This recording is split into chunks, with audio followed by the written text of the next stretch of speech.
Welcome to A news.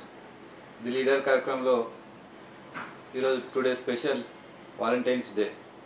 ప్రేమికుల రోజు సందర్భంగా కేతనపల్లి మున్సిపాలిటీ 15వ ward councillor Bingi Shivani alias Reshma, Shivani Shivakiran దంపతులు మనతో పాటు ఉన్నారు. వాళ్ళ ప్రేమ ప్రయాణం ఎలా కొనసాగింది ఒకసారి తెలుసుకునే ప్రయత్నం చేద్దాం. నమస్తే అన్న. నమస్తే అన్న. మొదటగా మీ ప్రేమ ప్రయాణంలో మొదటిగా ఎవరు ప్రపోజ్ చేశారు?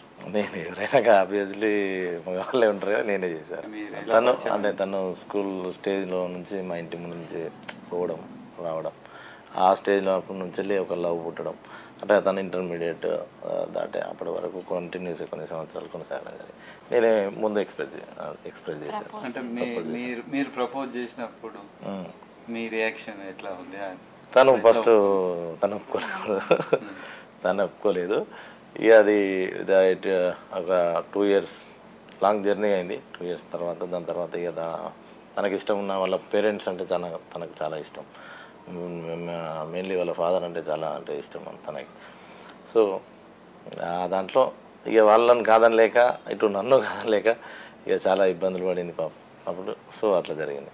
మీరు చెప్పండి, మొదటగా శివకిరణ్ ప్రపోజ్ చేసినప్పుడు మీరు ఎట్లా ఏమనుకున్నారు?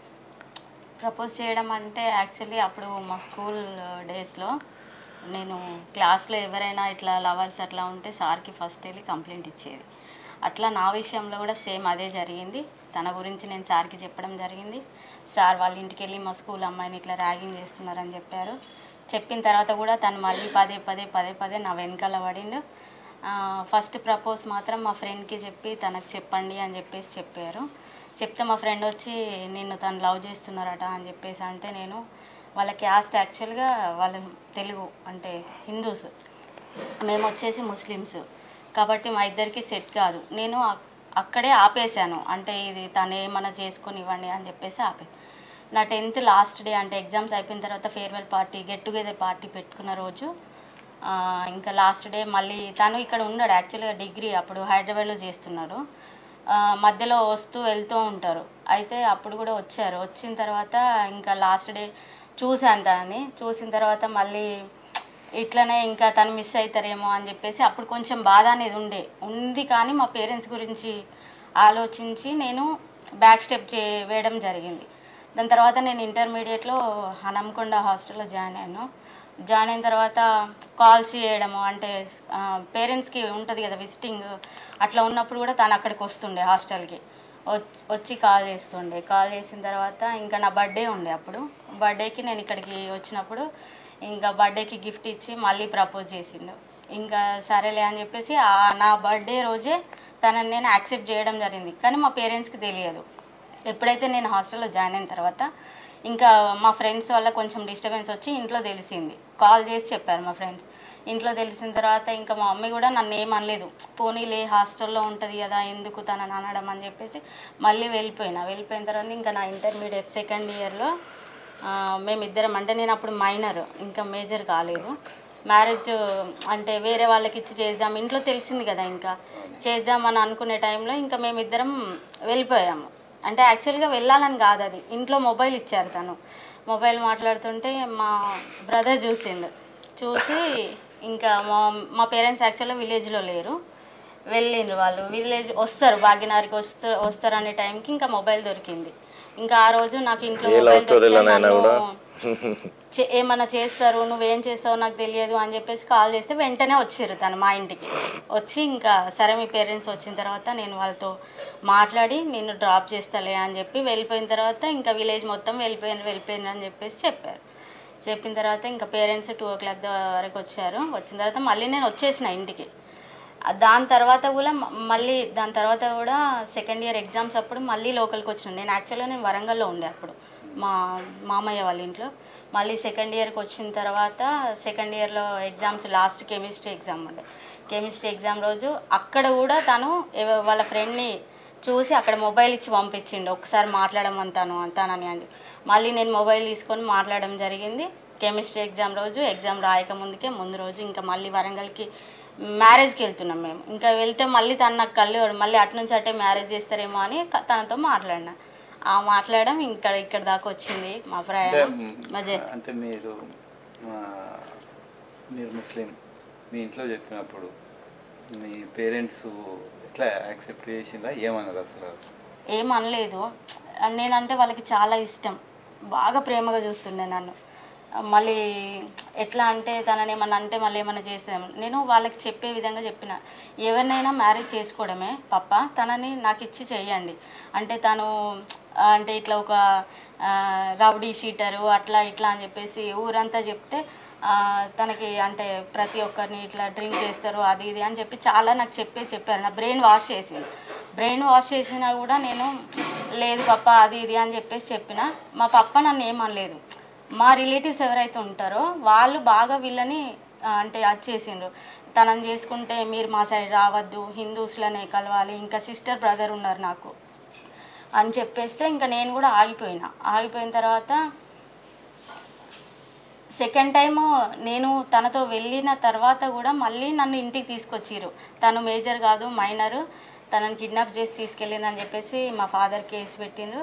కేసు పెడితే చాలా స్ట్రగుల్ అయినాం మేము. అయినా కూడా మళ్ళీ సెకండ్ టైం కూడా నేను సెకండ్ టైం బాగా ప్రాబ్లమ్స్ అయినాయి. వీళ్ళ ఇంటి మీదకి వెళ్ళడము, వీళ్ళ ఫాదర్ మదర్ని బాగా అది చేయడము చేసిండ్రు. అయినా కూడా నన్ను గుంటూరులో మదర్సా ఉంటుంది కదా, ఉర్దూ హాస్టల్లో వేసిండు. ఉర్దూ హాస్టల్ వేసి థర్డ్ టైం మళ్ళీ నేను ఉర్దూ హాస్టల్ నుంచి మా పెద్దనాన్న వాళ్ళు ఉంటారు అక్కడ, వాళ్ళ ఇంటికి నన్ను వీకెండ్లో తీసుకొచ్చినప్పుడు తనకు కాల్ చేసి మాట్లాడితే ఇంకా అదే నైట్ తను వెహికల్ ఇక్కడ నుంచి తీసుకొని రావడం, మళ్ళీ అక్కడ నుంచి గుంటూరు నుంచి మళ్ళీ వచ్చేసినాం.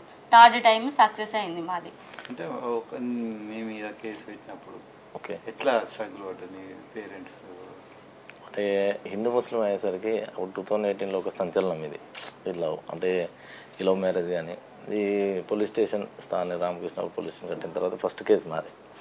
ఇదే పోలీస్ స్టేషన్లో నైట్ మీ ఇద్దరం అంటే 2 nights ఉన్నాం ఇక్కడే పోలీస్ స్టేషన్.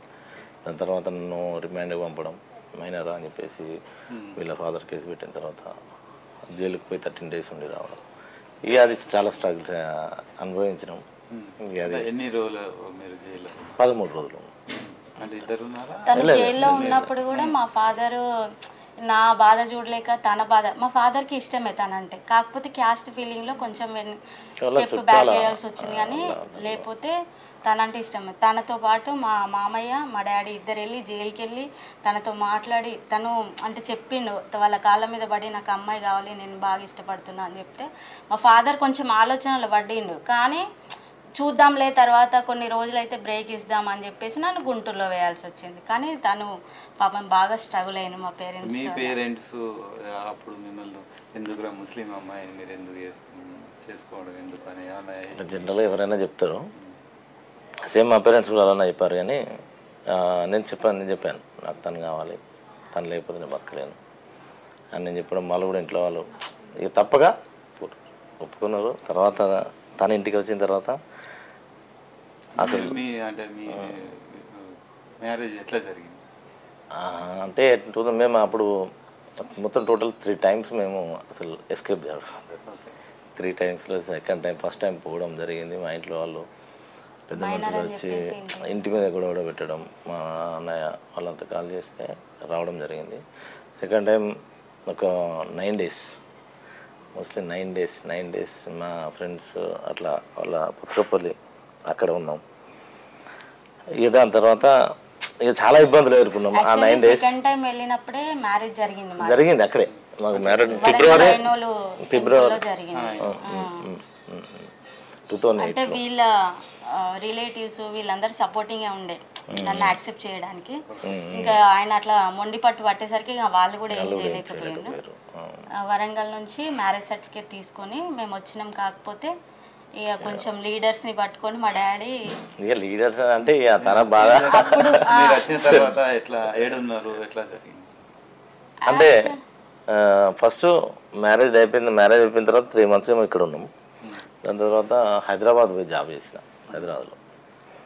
అప్పుడు 6,200 రూపీస్ నా శాలరీ. బ్రాడ్బ్యాండ్ ఇంటర్నెట్ కనెక్షన్స్ కోసం అంటే ఏదైనా ఒకటి రిలయన్స్ చేయాలి. కంపెనీలో చేస్తుండే. రిలయన్స్ బ్రాడ్బ్యాండ్లో అప్పుడు బాగా స్ట్రగుల్స్ పడినాము. స్ట్రగుల్స్ అయిన తర్వాత మళ్ళీ ఇక అక్కడ ఉంటే మనకి ఈ అమౌంట్ ఇక్కడ సరిపోయేది. మళ్ళీ మంచి కాస్ట్లీ ఏరియా అంటే మంచి హైఫై. అప్పుడు మాకు అంటే సేఫ్టీ కోసం అంటే ప్రాణహాని ఉంది అట్లా ఇట్లా మా వీళ్ళతో parents కి కొంత మేము ఉండే ఇక్కడ హిందూ ముస్లిం కాబట్టి కొంత అప్పుడు దాని తర్వాత భయం ఏం కూడా ఉండే. సో దాని తర్వాత ఇక వాళ్ళు హైకోర్టులో కూడా మేము ప్రొడ్యూస్ కావడం జరిగింది. తను మేజర్ అయిపోయిన తర్వాత థర్డ్ టైం. దాని తర్వాత హైకోర్టు వాళ్ళు మాకు ప్రొటెక్షన్ ఇచ్చి వాళ్ళకు నోటీసులు పంపించారు వాళ్ళ అమ్మ నాన్న. దాని తర్వాత అంతా అయిపోయింది. వాస్తవానికి వాళ్ళ పేరెంట్స్ చాలా మంచి వాళ్ళు. ఇక వాళ్ళప్పుడు వాళ్ళ పరిస్థితులను ఇక సమాజం అంటే మీరు హైదరాబాద్లో ఉన్నప్పుడు అంటే తక్కువ జీతంతో ఉన్నారు కదా, ఆ ప్రయాణం ఎట్లా ఉండేది? అంటే ఇప్పుడు నేనైతే డబ్బు అది మేజర్ అని అనుకునేటోని కాదు, కష్టపడ్డాం. ఫ్యామిలీ ఎలా గడిచింది, ఎట్లా తర్వాత మీ పేరెంట్స్ ఎట్లా? మా ఆంటీ అంకుల్ అయితే చాలా మంచి వాళ్ళు. వాళ్ళ సపోర్టింగ్ లేనిది ఈరోజు మేమిద్దరం ఇక్కడ ఉండేవాళ్ళం కాదు. వాళ్ళు ఎప్పుడూ గాడ్తో సమానం నాకు. మా పేరెంట్స్ 5 years దాకా మాతో మాట్లాడలేదు. ఎప్పుడైతే మా బాబు పుట్టిండో, బాబు పుట్టిన తర్వాత వాళ్ళు యాక్సెప్ట్ చేశారు. అంటే మాకు సిస్టర్ ఉంది కదా, సిస్టర్ మ్యారేజ్ కావాలి అన్నట్టుగా వాళ్ళు కొంచెం ప్రొలాంగ్ చేసింది మమ్మల్ని కలవడానికి. సిస్టర్ మ్యారేజ్కి కూడా మా ఆంటీ అంకుల్ని ఇన్వైట్ చేసింది, కాకపోతే మమ్మల్ని ఇన్వైట్ చేయలేదు.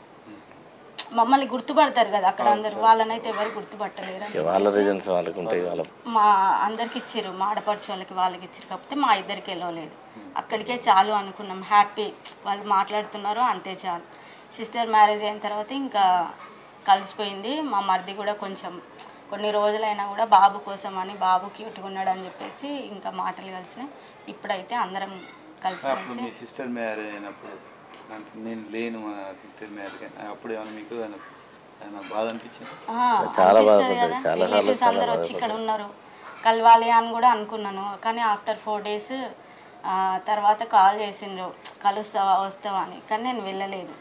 వెళ్తే మళ్ళీ ఏదో ఒకటి అంటూ ఉంటారు, ఎందుకు తను రాంది నేను ఒక్కదాన్ని వెళ్ళి ఏం చేయాలి, వెళ్తే ఇద్దరం కలిసి వెళ్ళాలి లేకపోతే లేదు అన్నట్టుగా డ్రాప్ అయిపోయినా నేను.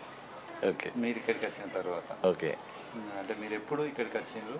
2012 హెచ్డిఎఫ్సి లైఫ్ ఇన్సూరెన్స్లో జాబ్ చేసినప్పుడు నా మిత్రుడు ఎర్రపల్లి రాజేష్, మల్లేష్ వీళ్ళు దాంట్లో జాబ్ చేసేవాళ్ళు అన్నట్టు. సో వాళ్ళ ద్వారా నేను హెచ్డిఎఫ్సి రావడం, అంతకుముందు 2008 హైదరాబాద్లో జాబ్ చేయడం. దాని తర్వాత భూపాలపల్లిలో షాప్ ఉండే అన్నయ్య వాళ్ళ వీళ్ళ షాప్ బ్రదర్కి, అక్కడ కొన్ని రోజులు. దాని తర్వాత చెల్లేదు వెళ్ళాం రామకృష్ణాపురికి అని మంచిర్యాలకు వచ్చి జాబ్ చేయడం. దాని తర్వాత వాటర్ ప్లాంట్ దీన్ని ఒక బిజినెస్ చేద్దాం, ప్రైవేట్ జాబ్ అయింది అని వాటర్ ప్లాంట్. దాని తర్వాత నల్లలో వదిలిన్నప్పుడు రాజకీయాలలో 2016. ఇప్పుడు రాజకీయాలకు మీ మీ ఫ్యామిలీ మీ హ్యాపీనెస్గా ఉన్న సమయంలో ఎక్కువ మీరు ఎవరంటే ఎక్కువ మీరు ప్రియారిటీ ఇస్తారు? ఈ మధ్య అండర్స్టాండింగ్ ఎలా ఉంటుంది? ఇక తన ఏదన్నా చెప్తే కాదన్నాను అదంతే. ఇక ఫస్ట్ ఆమెకి ఇష్టమైన ఏదన్నా ఉందా మీ మెమోరీలో? ఇష్టమైంది అని అంటే వాస్తవానికి చెప్పాలంటే ఫస్ట్ నుంచి దాని కష్టాలనే ఉంది, కష్టపడుతూనే ఉంది. కానీ ఏ రోజు కూడా నాకు ఇది కావాలి అది కావాలని అడగలేదు. అది నా అదృష్టం.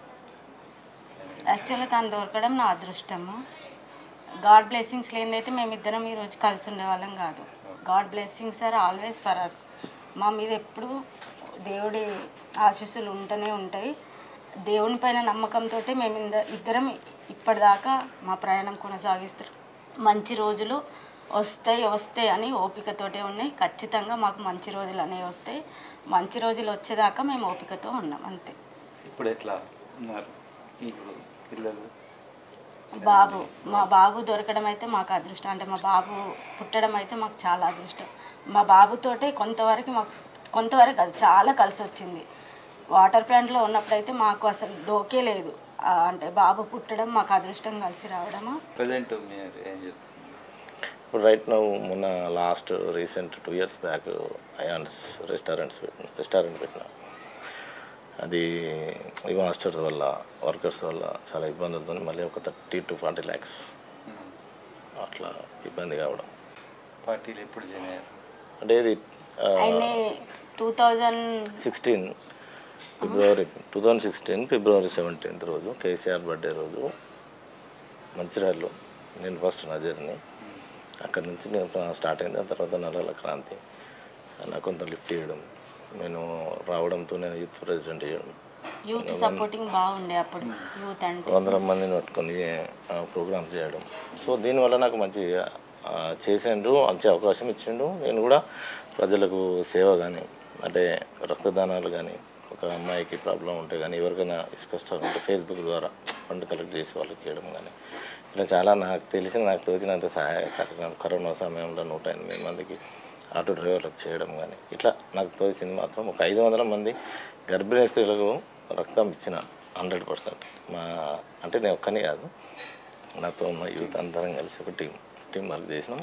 చాలా సహాయ కార్యక్రమాలు అయితే ఎప్పుడు కూడా తన స్వార్థం తను చూసుకోడు, ఎప్పుడు ప్రజల వైపు ఉండాలి, ప్రజలను న్యాయం చేయాలి.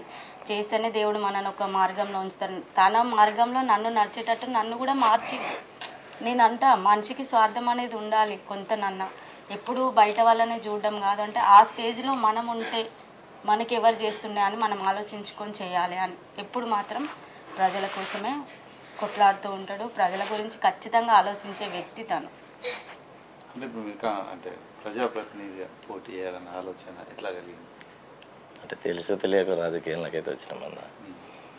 వచ్చిన తర్వాత సుమన్ రావడం, ఇక అది భారీ ఆశలు పెట్టుకోవడం, ఎవరైనా కూడా తన అదొక పొజిషన్ ఇస్తా అనే మనకు పోటీ చేయమన్నాడు. యాక్చువల్గా బీసీబీ 15వ వార్డు డిక్లేర్ అయిన తర్వాత నేను పోటీ చేయించాలని చెప్పిన. లేదు, ఖచ్చితంగా నువ్వు పోటీ చేయించాలి అని నన్ను మీద ఒత్తిడి తెప్పించి మరీ సుమన్ చేయించడం జరిగింది. సరే, ఏదైనా మంచి అవకాశం ఇస్తాడేమో అని అనుకున్నాం. కానీ అది మమ్మల్ని ఎట్లా అంటే గెలిచిన తర్వాత వీళ్ళు లేడీస్ కదా, లేడీస్ టికెట్, అరే మీరు జిరాక్స్లు మీరు పక్క జరుగు అంటే మమ్మల్ని అట్లా హేళన వేసి పక్క జరపడం. సో నాకు అర్థమైంది మైండ్ సెట్. అప్పటి నుంచి నేను 1 year 1.5 year ఏమో ఉన్నా. దాని తర్వాత నేను కూడా లైట్ తీసుకున్నాను, జర్నీ చేయలేను, నేను నాతో కాదు, అయినా మైండ్ సెట్ నాకు సెట్ కాదు.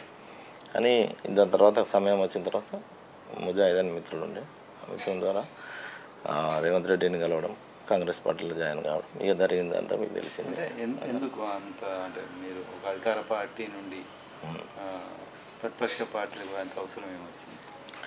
అంటే ఈ బానిసత్వం కానీ, అంటే ఈ జరుగుతున్న ఇవి చూసుకుంటూ ఉండడం నాతో కాదు. అంటే స్టార్టింగ్ నుంచి వెళ్ళి నేను ఏం చేసినా అది ఖచ్చితంగా అది పోరాడాలి అనే తత్వం నాది. సో ఒకనొక దశలో రాజకీయాలే వద్దు అనుకున్నా, ఎందుకు మనకు. కానీ మిత్రుడు చెప్పిన కదా, మిత్రుడు ముజాహిద్ అయినా కానీ మేము కానీ కలిసి మళ్ళీ స్టార్ట్ చేద్దాం, చలో ఖచ్చితంగా మనం పోరాడదాం అనే ఉద్దేశంలో పోరాటం చేయడం జరిగింది. అంటే స్థానిక పరిస్థితులను బట్టి ఇక్కడ ప్రజలను పట్టించుకోలే, ఇక్కడ పరిస్థితులను పట్టించుకోలే, ఇక్కడ ఎవరి సమస్యలను కూడా వినలే, కనీసం ఇక్కడ ఉండలేదు. ఇక్కడ ఉండి ఇక్కడ సమస్యలు తీర్చితే నేను ఆ విధంగా ప్రవర్తించకపోదు. కానీ వెరీ క్లియర్, మేము తీసుకొచ్చినాం 100%, మేమే ఖచ్చితంగా ఎదిరించాలి అనే 2018లో కూడా తీసుకొచ్చింది కూడా మేమే. సో అప్పుడు నల్లలోదులో ఎమ్మెల్యే ఉండే, అప్పుడు దాని తర్వాత సుమన్కి టికెట్ రావడం, మేము సపోర్ట్ చేసి అప్పుడు చాలా ఇదే సేమ్ పరిస్థితులు ఉండే, భయానక పరిస్థితులు, అయినా కూడా ఎదిరించి చేసినాం. సో ఇప్పుడు కూడా మరి అప్పుడు చేసినాం కాబట్టి ఇప్పుడైనా యువకులం ఎవరు ఏం చేసే పరిస్థితులు లేదు కాబట్టి మేము ఖచ్చితంగా ముందడుగేయాలి, ఖచ్చితంగా ప్రశ్నించాలి అని ముజాహిద్, నేను, ఇందాస్ మేమందరం కలిసి ముందడుగేసాం. వివేక్ను గెలిపించడంలో మీ పాత్ర ఎలా ఉంది? వివేక్ సార్ గెలిపించడంలో అంటే అది యాక్చువల్గా కాంగ్రెస్ పార్టీ విజయం. ఇక్కడ కాంగ్రెస్ పార్టీ ఇక్కడ ప్రజలలో ఉన్న అది కావచ్చు, కాకా కుటుంబం వివేక్ సార్ మీద ఉన్న మంచితనం కావచ్చు, ఇది ఒక్కరి విజయం కాదు, ప్రతి ఒక్కరి విజయం. ఇది ఒకరికి చెందింది కాదు. దాంట్లో మా వంతుగా మేమైతే ముందు నుంచి వెళ్ళి సుమన్ మీద ఒక వ్యతిరేకత, సుమన్ వ్యవహార శైలి ఎటువంటిది అని చెప్పడంలో మేము ముందస్తుగా అటు కేటీఆర్ రామకృష్ణాపురికి వచ్చినప్పుడు కూడా తను కౌన్సిలర్ పదవి కూడా నిరసనగా రాజీనామా చేసినాం. ఎందుకు అనంటే ఈ నిరసన ఎందుకు రాజీనామా చేయాల్సిన అవసరం మాకు లేదు. అంటే ఒక కొట్లాడడంలో నీతి నిజాయితీ ఉండాలి. కేటీఆర్ వచ్చినప్పుడు నా నిరసన ఏంది, ఇక్కడ పరిస్థితులు ఏందని తనకు తెలియాలి అనే ఉద్దేశంలో రాజీనామా కూడా చేసాం. ఆ రాజీనామా తర్వాత తిరస్కరించబడింది కలెక్టర్ గారి ద్వారా. ప్రస్తుతానికి కౌన్సిలర్ అనే కొనసాగుతుంది. మీరు కాంగ్రెస్ పార్టీలో ఉన్నారు, రేపు మళ్ళీ ఎన్నికల్లో పోటీ చేసే అవకాశాలు అంటే ఇది నాకు పదవుల మీదను ఈ అధికారం మీద అది దానికన్నా అప్పటి పరిస్థితులను బట్టి నేను నిర్ణయాలు తీసుకుంటాం. కానీ ఇప్పుడైతే ఏం చెప్పలేను. ఖచ్చితంగా దీనికి చేయాలి, దానికి చేయాలి. అదే నాకు పదవులు లేకున్నా పెద్ద ప్రాబ్లం లేదు. అంటే ఫైనల్గా అంటే మీరు మీ ప్రేమ వివాహం చేసుకొని మీరు మీ ప్రాంతానికి వచ్చిన తర్వాత సమాజం ఎట్లా చూసింది మిమ్మల్ని? అంటే లవ్ మ్యారేజ్ ఎవరైనా చేసుకున్న తర్వాత వాడి స్టెప్, వాడు ఎట్లా బతుకుతాడు ఏంది అవన్నిటిని బట్టి వాడిని జడ్జిఫై చేస్తారు. 2008, 2024 ఇన్ని సంవత్సరాలు ఎన్ని ఇబ్బందులు ఎదురైనా కూడా మేము ముందుకు పోతున్నాం కాబట్టి ఎవరైనా కూడా మాకు అనడానికి లేదు. ఆదర్శంగానే ఉంటారు. కష్టాలు ఉన్నాయి, లేవని అంటలే, కానీ అవన్నిటిని దిగమేసుకొని ముందుకు పోతున్నాం. బరాబర్ గెలుస్తాం. ఇప్పుడు మీ ఫ్యామిలీ ఎట్లా ఉంది? చాలా బాగుంది. ఇప్పుడు వీళ్ళ తల్లిదండ్రులు కానీ మా తల్లిదండ్రులు కానీ వీళ్ళు చాలా మంచి వాళ్ళు. వీళ్ళ తల్లిదండ్రులు కానీ మా వాళ్ళు కానీ వీళ్ళు మా వాళ్ళు ఎట్లా చూసుకుంటారు మీ పేరెంట్స్? అది అమ్మాయిలా చూసుకుంటారు, అమ్మాయిలా చూసుకుంటారు. అంటే కొందరు ఎట్లా అంటే వేరే మతం నుంచి లేదు, వాళ్ళు చాలా బాగా చూసుకుంటారు. వాళ్ళ కూతుర్ని ఎట్లా చూస్తారు, వాళ్ళ కూతురు కంటే ఇంకెక్కువ నన్నే చూస్తారు వాళ్ళు. అంటే ఎప్పుడైతే నేను డెలివరీకి ఉన్నానో డెలివరీ అప్పుడు కూడా మొత్తం మా ఆంటీయే నాకు దగ్గర ఉండి చూసుకోవడం. అప్పుడు మా పేరెంట్స్ మాట్లాడట్లేదు కదా, కానీ తను దేవత, నేను అదే చెప్తున్నాను కదా. మా అంకులు కూడా అన్ని విధాలుగా సపోర్టింగ్, నన్ను కానీ తనని కానీ మా అబ్బాయిని కానీ చాలా బాగా చూసుకుంటారు. మీ పేరెంట్స్ మీ ఇంట్లో వాళ్ళు యాక్సెప్ట్ చేసింది కదా ఇప్పటి వరకు? చేశారు. బాబు పుట్టిన తర్వాత అంటే కొన్ని రోజులు మాట్లాడలేదు, నా ఒక్కదాంతో మాట్లాడేది. దాని తర్వాత ఒక 2 years అయిపోయిన తర్వాత ఇంకా మా చెల్లి ఇది కొంచెం తనకు తెలిసిన తర్వాత ఇంకా అప్పుడు ఇట్లా మా అక్క బావ అని చెప్పేసి ఇంకా కొంచెం కొంచెం మాటలు కలిసినాయి. దాని తర్వాత ఇంకా మా రిలేటివ్స్ సైడ్ కూడా ఫంక్షన్స్కి తనని పిలవడం హ్యాపీ, నాకు చాలా హ్యాపీ. అంటే మా రిలేటివ్స్ కూడా తనని పిలుస్తున్నారంటే తను ఈరోజు ఆ స్టేజ్లో ఉన్నారు కాబట్టి వాళ్ళు కూడా పిలుస్తున్నారు. అదే మేమిద్దరం ఇప్పుడు బాగాలేకపోతే ఎవరైనా మమ్మల్ని పిలుస్తుండే, ఎవరు పిలు. కాబట్టి తను ఏ ఫైట్ అయినా దేని గురించి అయినా ఒకసారి తను చెయ్యాలనుకుంటే ఖచ్చితంగా చేసి తీరుతాడు. దాన్ని మాత్రం అస్సలు వదలడు. అది మాత్రం ఒకటి తన దగ్గర ఉంది. ఏదైనా తను ఇట్లా పట్టు పిడికి చేసిందంటే అది వదలడు ఇంకా. ఎందుకంటే 2000 అప్పుడు సుధాకర్ రెడ్డి అని ఫ్రెండ్ ఉండే, చనిపోయిన వాడు. ఇక అంతా ఎట్లుండే అంటే మాస్. అప్పుడు ఇక చిన్నప్పుడు శివకుమార్ ఈ బ్యాచ్, దాని తర్వాత ఇదంతా నా ఫ్రెండ్స్ అంతా మాస్ ఉండే. రోజు ఒక కుట్లాట, అంటే ఇప్పుడు కుట్లాట జరగట్లే కానీ 2000 ఆ పీరియడ్లో రోజు ఒక కుట్లాట. ఈ స్కూల్లోనూ ఆ గ్రౌండ్లోనూ ఇట్లా అలా మా పాత్రలు కూడా ఉండేవి. సో ఆ రేంజ్లో నుంచి వెళ్ళి తన పరిచయం కావడం. దాని తర్వాత ఆ షేడ్స్ అన్నీ ఇక తనైతే నిజంగా సీరియస్లీ అది మార్చింది. లేకపోతే అంతకు ముందు అట్లనే ఉంది. ఇవే ఇక గొడవలు ఇక అప్పుడు కొంత ఇష్టపడడానికి కారణం ఆ డేర్నెస్నా? తెలియదు అంటే అదొక లవ్ అంతే. అది ఇష్టపడ్డా చేసుకోవాలి, ఫస్ట్ బయట లోకం మొత్తం తెలిసింది, సొసైటీ అంతా తెలిసిన తర్వాత నేను వేరే అతన్ని చేసుకున్నా మళ్ళీ నాకు ప్రాబ్లమ్స్ వస్తాయి, మా పేరెంట్స్కి ప్రాబ్లమ్స్ వస్తాయి. తర్వాత నేను మళ్ళీ ఇంట్లో వచ్చి ఉంటే వాళ్ళకు మంచిది కాదు. నాకు సిస్టర్ ఉంది, బ్రదర్ ఉంది, చేసుకున్నది ఏదో చేసుకున్నా, ఆయన తెలుసో తెలియక, కానీ ఇక కలిసి బ్రతికినా చనిపోయినా తనతోటే ఉండాలని డిసైడ్ అయినా. మా పేరెంట్స్కి కూడా ఏ ప్రాబ్లం కావద్దని 3rd స్టెప్ కూడా తనతోటే వేయాల్సి వచ్చింది. వేసినందుకు 16 years అయితే జర్నీ జరిగింది మాది. ఇప్పుడు అంటే మీ ఇద్దరి ఇప్పటి వరకు జరిగిన ఈ ప్రయాణంలో మర్చిపోలేని మెమోరీస్ మీ ఇద్దరి మధ్య జరిగిన సంఘటన అంటే? మర్చిపోలేని మెమరీస్ అంటే మా బాబు పుట్టడమే. యాక్చువల్గా మా బాబుకు ముందు ఒకటి అబార్ట్ అయింది మాకు, అది బాధాకరమైంది. ఈ సంతోషమైందంటే ఇది మా బాబు పుట్టడమే. అది 7 monthsలో అబార్ట్ అయింది. అప్పుడు కూడా 2-3 months దాకా కోలుకోలేదు. తను డైలీ డ్రింక్ చేయడం, ఎప్పుడైతే డ్రింక్ మానేసిండో 3 months డైలీ డ్రింక్ చేయడం పెట్టిండు. దాని తర్వాత మళ్ళీ గాడ్ బ్లెస్సింగ్స్ తోటి తొందరనే కన్సీవ్ అయినా. దాని తర్వాత మా బాబు పుట్టిండు. మా బాబు పుట్టిన తర్వాత నేను చెప్పిన దానికంటే మా బాబు మొత్తం అంటే ఈ ఫ్రెండ్షిప్ కానీ ఇది కానీ ఎక్కడ ఉంచాలో అక్కడ ఉంచాలని మా బాబుతో చెప్పించింది. అది నాకు హ్యాపీయెస్ట్ మూమెంట్. ఎందుకంటే మా బాబు చెప్పడం వల్ల తను మొత్తం మారిపోయాడు. ఎప్పుడు అంతకుముందు ఫ్రెండ్స్కి వాల్యూ ఇస్తుండే, మాతో టైం స్పెండింగ్ తక్కువ ఉండే, ఫ్రెండ్స్కి ప్రిఫరెన్స్ ఎక్కువ ఉండే. కాకపోతే ఇప్పుడు ఫ్యామిలీతో స్పెండింగ్ ఎక్కువ ఉంది. మా బాబు పుట్టిన తర్వాత బయట వాళ్ళతో తిరిగే కంటే ఇప్పుడు ఫ్యామిలీతో తిరగడం బెస్ట్ అని తనకు కూడా తెలిసింది. ఇప్పుడు మమ్మల్ని ఇద్దరిని తన 2 కళ్ళలాగా చూసుకుంటాడు. ఎవరికి ఒక్క కన్నుకి ఏమైనా ఇంకో కన్ను చూడలేదు కదా అని ఇద్దరిని 2 కళ్ళతో సమానంగా చూసుకుంటాడు. ఇప్పుడు ఎట్లా మీ వైఫ్ మీ వచ్చిన తర్వాతనే మీలో మార్పు ఇది 100% అన్న. ఎట్లా అంటే నీకు ఏమనిపిస్తుంది? అంటే తను లేకపోతే ఒక స్టేజ్ నేను అసలు ఉండను, చనిపోతా అనుకున్నా. నేను అనుకుంటే ఏదైనా చెప్తాను, అతను అయితే చనిపోదాం అనుకుంటే నిజంగా చెప్తాను, తను రాకపోతే చచ్చిపోతాం. వేరే మాట ఉంటుంది నా దగ్గర, ఒకటంటే ఒకటే అంతే. సో ఇక అప్పుడు అట్లా తను రావడం, దాని తర్వాత నా అలవాట్లు కానీ ఈయన తన వచ్చిన తర్వాత కొంత మార్పు వచ్చింది. మరి చిన్నోడు వచ్చిన తర్వాత ఇంకా మొత్తం మార్పు వచ్చింది. అట్లా ఇప్పుడు రైట్ నో మనకు ఒక లైన్ డిసైడ్ అయింది. ప్రజలు ఇక్కడ సమస్యలు తెలియక రాజకీయాలు వచ్చినాం, కొట్లాడాల్సింది. ఈ వాలంటైన్స్ డే సందర్భంగా మీరు ప్రేమికులకు ఏం చెప్పబోతున్నారు? అంటే లవ్ అనేది ప్రతి ఒక్కరికి ఉంటుంది. ఇన్ఫాచ్యుయేషన్ అంటే అది ఎట్లా అంటే ఒక స్టేజ్ వచ్చిన తర్వాత అది ఎక్కడైనా ఒకరిని చూడంగానే అట్రాక్ట్ అవుతారు. కానీ అట్రాక్టింగ్ కాదు, మనకు కావాల్సింది మెయిన్ మనసు.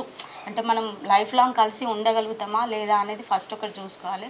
తెలుసో తెలియకో చేసుకుంటారు. చేసుకున్న తర్వాత మనీ ప్రాబ్లమ్స్ కానీ ఫ్యామిలీ ప్రాబ్లమ్స్ కానీ అన్నీ వస్తాయి. ఎవరైతే అవన్నిటికీ స్ట్రగుల్ చేసి జీవితాంతం అంటే నడుస్తూ ఉంటారో వాళ్ళకి ఖచ్చితంగా మంచి రోజులు అనేవి వస్తాయి. ఇప్పుడు ఇదేంటి లోకంలో చాలా జరుగుతున్నాయి. లవ్ మ్యారేజ్ చేసుకోవడం, చేసుకున్న తను ఎప్పుడు కూడా నన్ను అంటే డౌరీ గురించి కానీ దేని గురించి కానీ నన్ను ఇంతవరకు కూడా డౌరీ తీసుకురాలేదని చెప్పేసి ఒక మాట కూడా అనలేదు.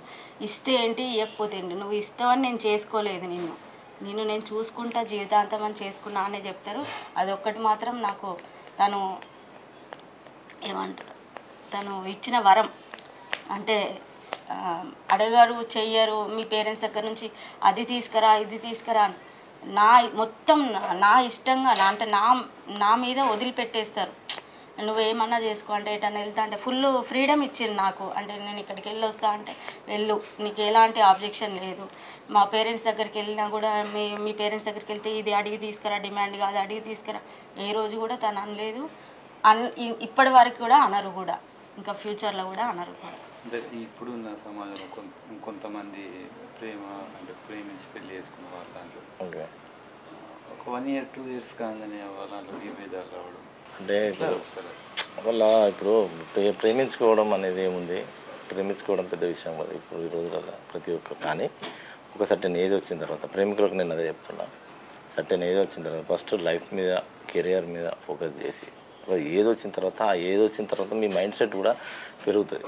దాని తర్వాత అప్పుడు ఎటువంటి నిర్ణయాలు తీసుకోవాలన్నా అప్పుడు తీసుకుంటారు. కానీ చిన్న వయసులో పెళ్లి చేసుకొని సరైన అవగాహన లేక అమ్మాయికి కావచ్చు అబ్బాయికి కావచ్చు కొట్లాడారు. ఇప్పుడు మామూలుగా ఎవరికైనా ఎంత పెద్దోళ్ళకైనా భార్య భర్తలు అన్నప్పుడు గొడవలు జరుగుతాయి. ఈ సేమ్ రిపీట్ అయ్యేసరికి చిన్న మనస్తత్వం అయ్యేసరికి ఇంకా పెద్దగా అయిపోయి జీవితాలను విచ్ఛిన్నం చేసుకొని చంపుకోవడం ఇక్కడి వరకు వస్తున్నారు. కానీ దయచేసి ప్రేమికులారా కష్టపడండి. మీరు చేసి నాకేం తెలియని వయసులో తనని నేను మ్యారేజ్ చేసుకున్నా.